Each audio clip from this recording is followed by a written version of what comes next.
Alright, we've got 3 packages. This one's already a little unstuck. Not all the way open, so should be okay.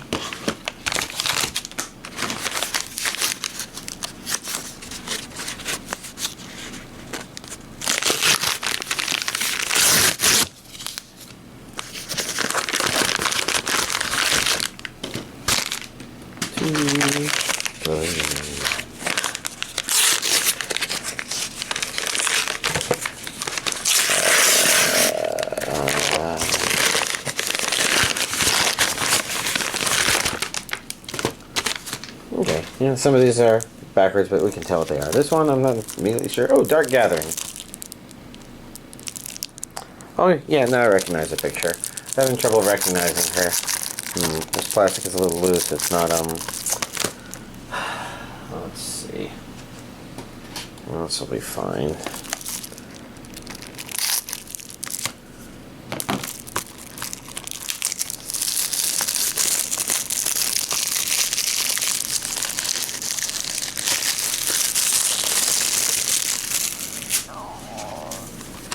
Okay, before we look closer, let's see. This is Sentai, so it's Region A expected. English dub and Japanese with subtitles. Let's go! Almost. I never did finish this. I lost my momentum on it. I wonder if there's a lot of stuff I'm watching this season that might be like that. But, you know, good. To Your Eternity, Season 1. It's about time this came out. It was a neat season. Season 2 is okay. Some elements of it neat, some of it, I guess, more the show had to develop, I guess. Alright, now that that's off, let's see. Region A. Viz. Huh. This was on Crunchyroll, and it even says Crunchyroll there, but I guess it's Viz manga? Crunchyroll. Blu-ray, Crunchyroll, Viz. Huh.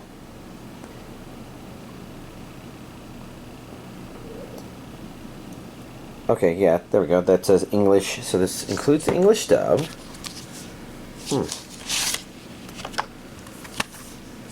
Different, or same underneath the slipcover. It's okay.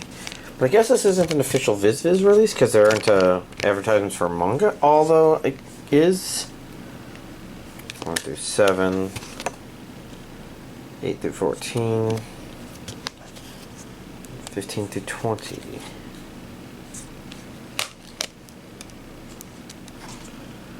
Anyways, there we go.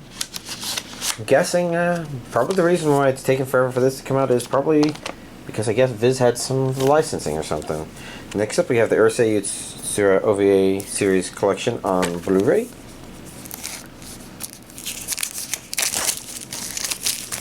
These Blu-rays are all over the place. It'd be nice if I could ever get my anime collection organized again in one place for y'all. Just seems like that's never going to happen. Before we go taking this off, Japanese with English subtitles, which is what I would expect. 11 specials on one disc. Sounds about right. Same underneath the slipcover. Not a reversible one. So, a nice straightforward thing. I'm wondering if this completes it. I don't remember if the entire TV series came out on Blu-ray. It feels like it. Oh well. Next up we have I can't read that text on the top. That's a Space Emperor God Sigma.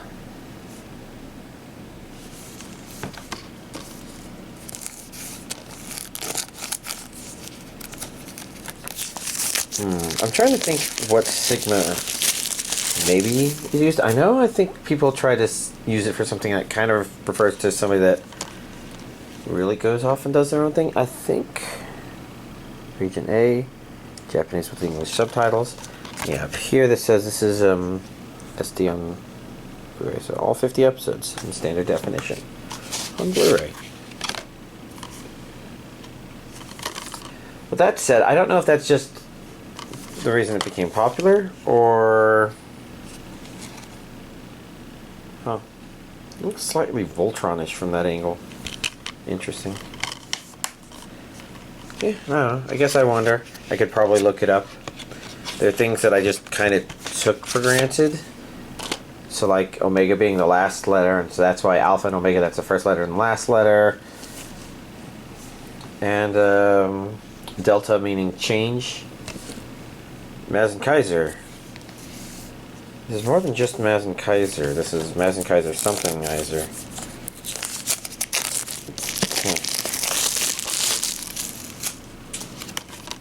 No. This one has English and Japanese dub. This looks like 7 episodes on one disc. I was going to say a movie, but that's not a movie. Dr. Hell on Earth.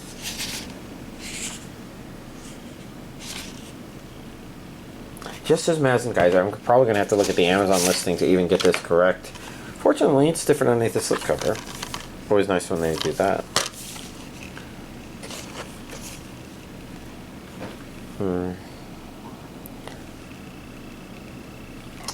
Well then, I'm not sure what I have here. Fortunately for y'all, I'll figure it out and put it in the YouTube description. Or I won't, and then it'll be weird. And now we've got Futakoi Alternative. So we went with... Okay, yeah, actually, some of that stuff I'm familiar with, and then on the other side, Futakoi Alternative, which I might have...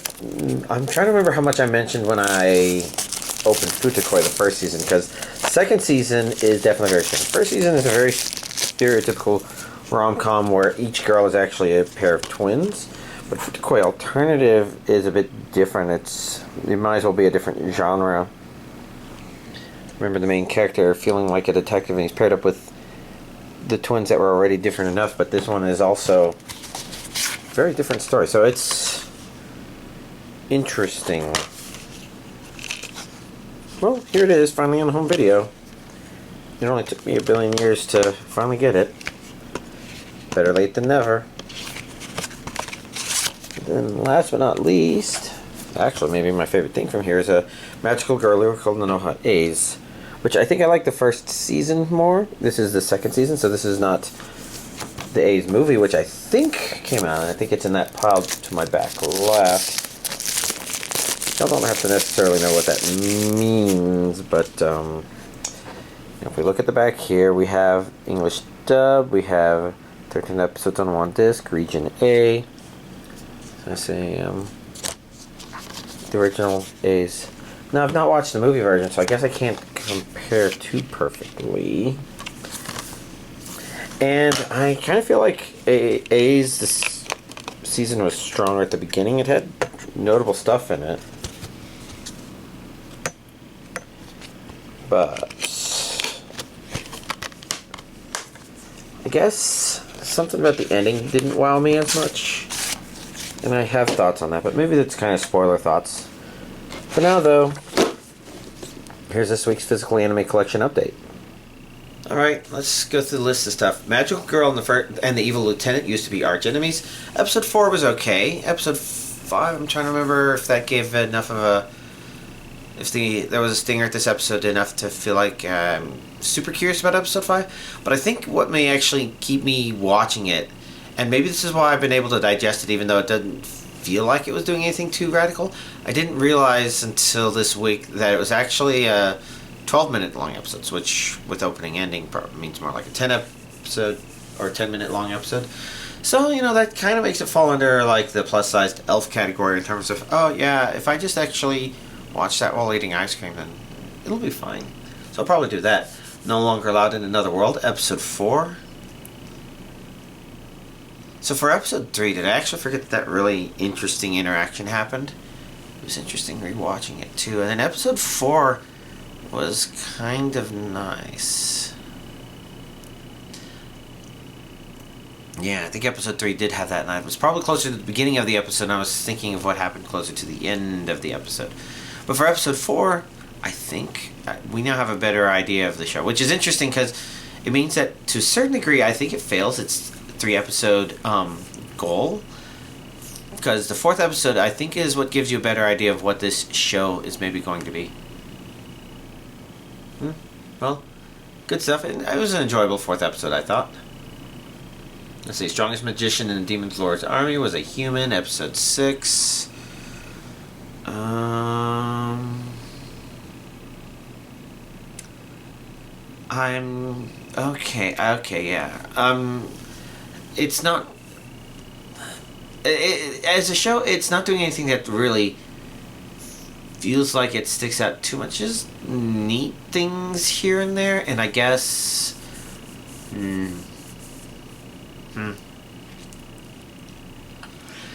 Yeah. Basically neat things here and there, and it's okay.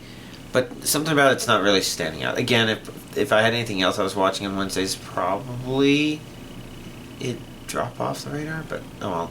Failure Frame, episode 5. Entertaining enough stuff that happened, I think. Set up. Doing stuff. You know, nice enough, I guess. The show's moving a little slow, and while it's not spending a lot of time on the classmates, I don't care for it going there because it's just like, There are a couple people there that are okay. A lot of people, it's just like, fuck you, and I don't know. So,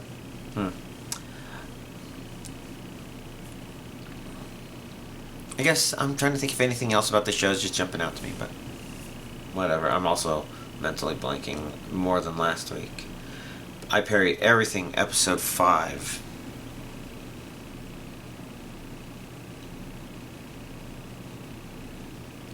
It was doing something, and I thought what it was doing was interesting, and I don't think we got to see the conclusion. So definitely interested in seeing where it boils over into episode 6 territory. Because that's one that should create some interesting interactions, even though the show does still rely kind of heavily on nobody actually communicates clearly. But it's okay. Senpai's in Otonoko, episode 5. It's continuing some of the interesting character stuff from the previous episode, and I think introducing more complicated relationship stuff, and curious to see where it's going to go, but also exhausted. Probably not exhausted to drop it. We'll just have to see. If the show's not careful, it could easily lose my attention, and then I probably wouldn't. Something. That time I got reincarnated as a slime, season 3, episode 65. Assuming I'm keeping up to date on my numbers, of course. I think there was some stuff here that started off very much, I guess this season's doing more meetings and stuff. But then it gave us a side story, which I didn't find too super excited for, but at the same time, I guess I wasn't completely disengaged because it felt like it was setting up whatever's about to happen next, but it was explaining to us information about the Lightspeed hero so that we would understand probably what's about to happen in the next episode. So, off to a good start. Let's see.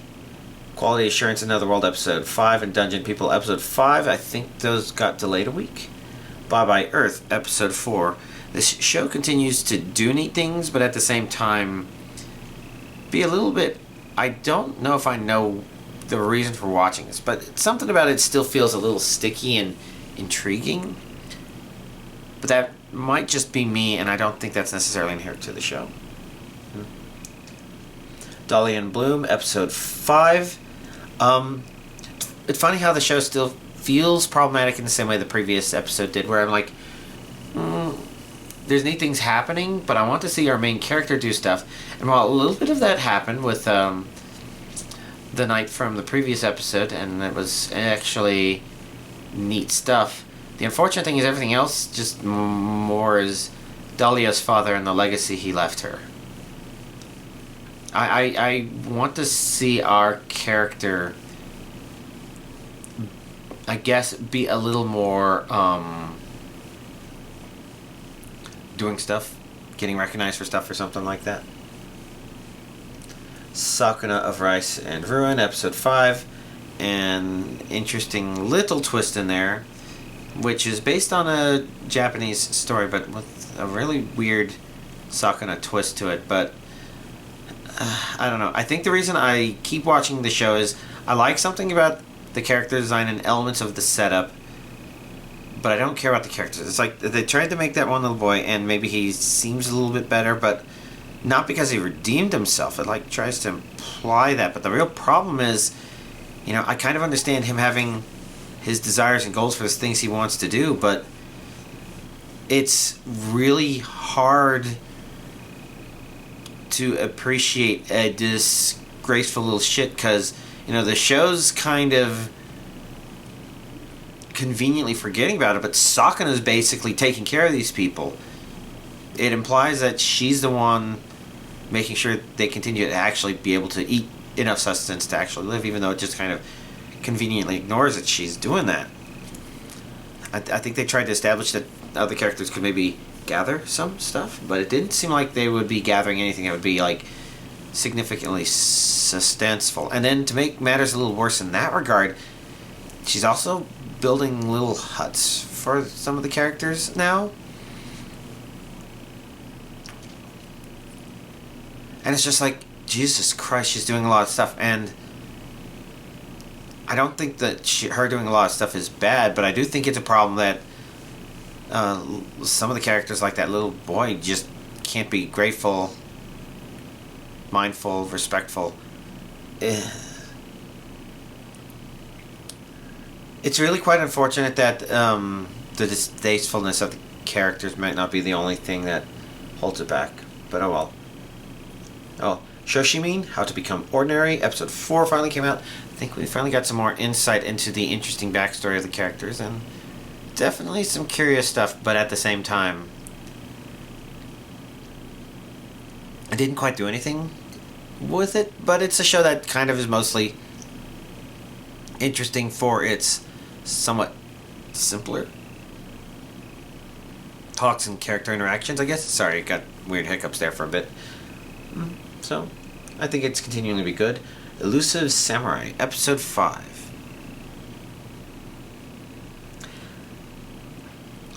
Yeah, I think there's an unfortunate thing about this show that's probably going to be fine just watching it in the future, and right now it's not necessarily bad.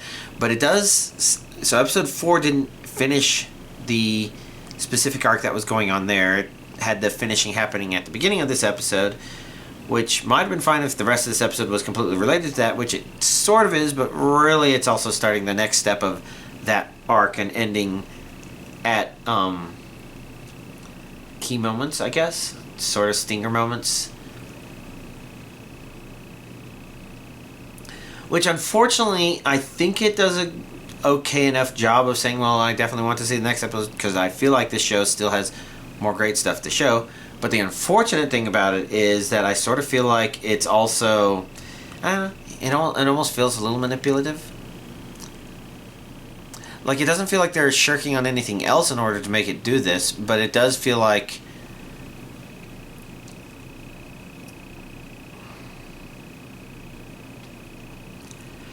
I don't know, I guess like you don't get the payoff for watching the current episode till the next episode, and then they keep... Maybe it feels a little manipulative or something like that. Did I just say that? Or did I say that before? I don't remember, sorry. Plus Sized Elf, episode 5. Yeah, amusing enough. You know, it's a show that I don't think there's really much else to talk about. It continues to just do its thing and be pervy, but something that you can eat in the amount of time you would eat a bowl of ice cream, so, you know. Almost a background noise thing. Why does nobody remember me in this world? Episode 4. I'm glad they didn't do the one thing I was afraid they were maybe going to do, which I don't know if I want to talk about because I don't want to spoil stuff that happens. And I guess of the stuff that happened in it, it's okay.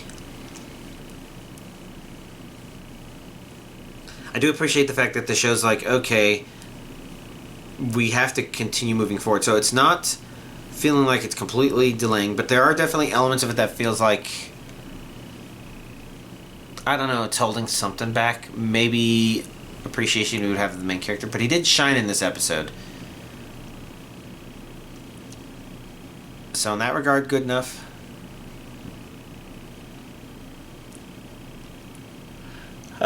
Good enough. Sorry, excuse me, yawning here. Let me scroll down a little bit.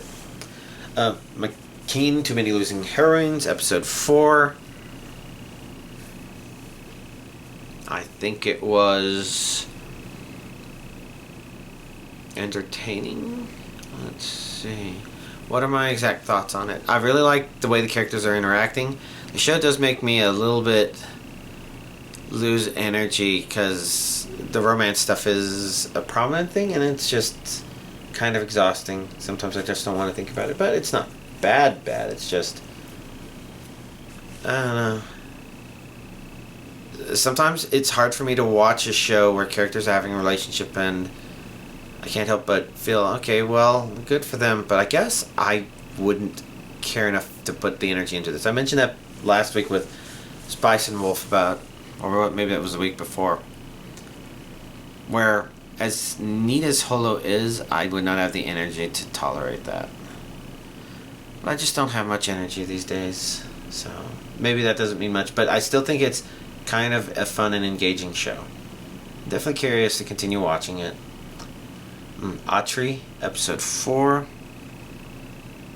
Neat stuff. I guess I'm just not sure thematically what I should feel like the show should do long term. So this one is another one of those shows where I think you watch because you enjoy the characters. And the characters they introduced last time, which kind of have a little miffed, are performing fine now. So, you know, I think it's a little less aggravating to try to watch, and more just, okay, that's happening. And stuff's happening and it's notable, but I don't know if it's important.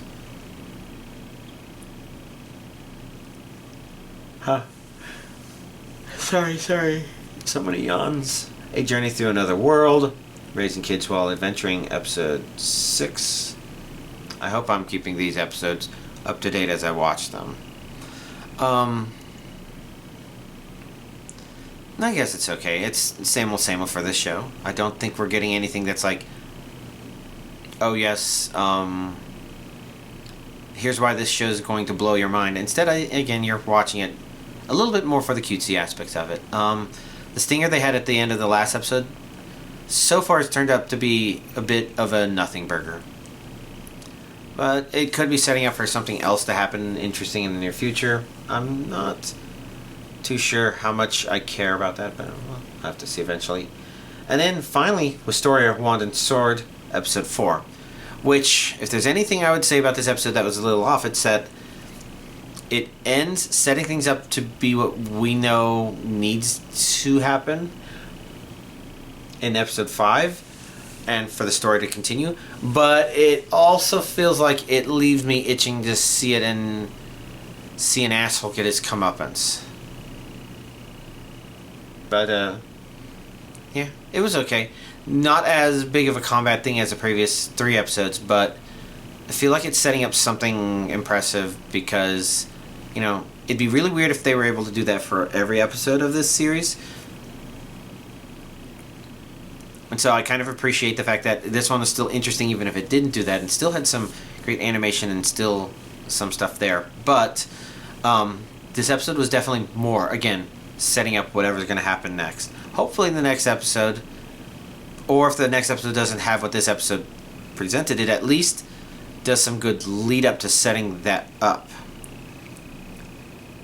Maybe its own interesting confrontation. It doesn't even necessarily have to be combat, but something that's just like, yeah. Because this is definitely a show where you're raring for the underdog. And I feel like other shows, well, I say that as if I've seen others. I think the reason this one, it feels like it makes more sense than like trying to take Mashal seriously, and maybe the premise of Black Clover. I guess it's because it feels like it's like it's not, oh yes, this is a magic school, so that's why we're all doing it. It's more like this world magic is just that vital, and it's more like they need the people who can potentially fight, and magic is just the best way to do that, I guess. But then the fact that our main character is actually phenomenal at it, despite not being a magic user, it suddenly makes a bit more sense why some of the powers that be are holding on to it.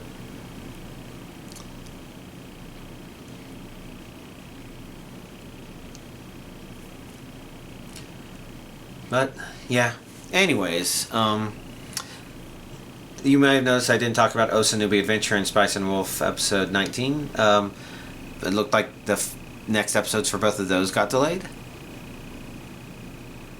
If they didn't, they just got delayed from Crunchyroll or something, which I'll have to find out eventually. I didn't actually check to see if anything was saying, oh yeah, the next episode 19 of Spice and Wolf is next week, whatever's 7 days from now, August 12th. So I didn't see anything like that. Anyways, that's all the stuff I watched. I did some Dead by Daylight playing, but honestly, I had some busy days this past week, and I got to see my one of my brothers and my two nephews over the weekend, and we ate a lot of food. I'm not sure if it was as exciting to the nephews, but you know, I think they did a pretty good job of maintaining their own, and hopefully they enjoyed what we had, because we had Amy's Ice Cream, Cinnabon, and I don't know, some boba tea place. I said it a couple times to a coworker, and she had no idea what I was saying, which makes me think that I just don't remember. I'm thinking Teapokia or something like that. But now I'm not even quite sure if it's that. Oh, and also we got some stuff from the Rose Bakery.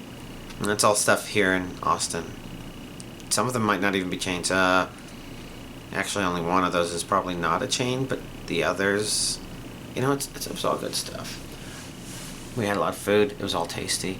I'm going to try and add some chai blast tea with boba to my Sundays now.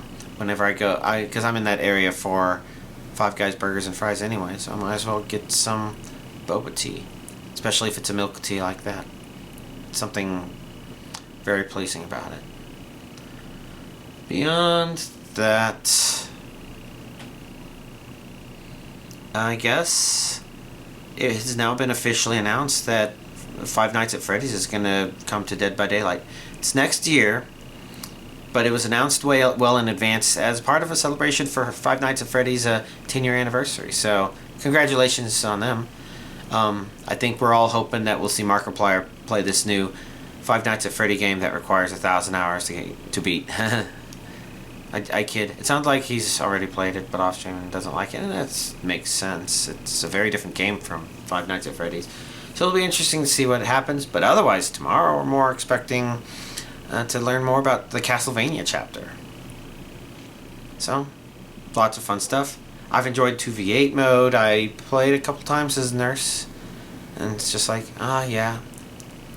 I think it helps that I had good allies as well, because if it was riding just on me, it would have been pretty bad, but I'm playing primarily Disruption when I play as Nurse, you know, taking advantage of her blink, which I think moves faster than Huntress trying to move across the map in order to, and of course my two allies were Huntresses, but you know, trying to do that to disrupt any survivors still on generators. And getting, almost always guaranteeing getting hits or downs doing it. So, you know, still contributing. I think most of the hooks, most of the hooks tend to be my ally in both of those. But I think they kind of respect that, you know, we're doing that. And the interesting thing is, you know, I think Nurse could stick with the other killer and just down people ridiculously fast, you know, pow, whatever the other killer is. You know, Nurse is really good at chase, but they're both good killers for single-handedly ending chases. And they're going to be hard to do that. I don't really think poorly of any survivor having difficulty with that, because once you have a Nurse that has even a rough idea of where her blinks land, Jesus Christ, they're difficult. And so if you play Dead by Daylight and you play Nurse and you kind of want to know, okay, well, how can I at least go from not sucking to... Well, first of all, you're just going to have to learn kind of the timing for her blink, whatever muscle memory that is, to get an idea of, okay, if I hold it for about this long, then I'll teleport. Really, definitely very easy to kind of lose a little bit of focus on that if you don't play for a while. It doesn't help that the timing's probably a little bit different here in 2v8 mode because of her tweaks. But, you know, once you start getting feel for that, that's good. But otherwise, you should be practicing using her blinks a lot. And I mean a lot. And I don't just mean, oh, once you find a survivor, start blinking. You should be using blinks to get across the map. Like, if there's a reason not to do that, it would be to not give away your position or give away that you're the nurse. But in 2v8 mode, you know, that's probably not your main concern. You should just immediately be using her blink to move around the map. Because otherwise, she's slow as molasses. Slower than a running survivor. But with the blink, she can make great distance. And so you should be trying to move. You should be trying to get a feel for hitting people in loops. 2v8 mode is also really good for her because there's a lot of aura reading capabilities going on. I mean, not like a super ton where you're always aura reading, but rather, you know, if you're playing Disruption as Nurse, you're going up to a generator that people are working on. If you can get a cheeky hit immediately, that's good. Otherwise, it's not bad to hit the generator, evaluate any survivors near you, and blink to them to hit them. You know, even survivors that are running might not be able to get out in time, so you'd still be able to see them and say, alright, well, there's nobody else here, I'm chasing after you. And you catch up really fast. Nurse is pretty good at that. And then you also have the aura reading when you get in chase with someone, so if you can get in chase with someone and get a hit there, which is kind of hard if you're catching up to them with your first blink and then getting into chase right then and there, so I wouldn't hold that against you. But, you know, there's just thoughts out loud that I had. Otherwise, I was able to mostly play her even though I'm so mentally exhausted. So, it probably just means that I got some feeling for the timing of the M2. Not right now, of course. I got it earlier. I mean, in fact, I got my 500th hit, blink hit of a survivor playing as Nurse. So I've blinked and hit survivors successfully 500 times, which is not a lot for anybody that plays any decent amount of Nurse. But it does mean that I've put enough in there where I'm using her M2 that I've hit people 1,000 times.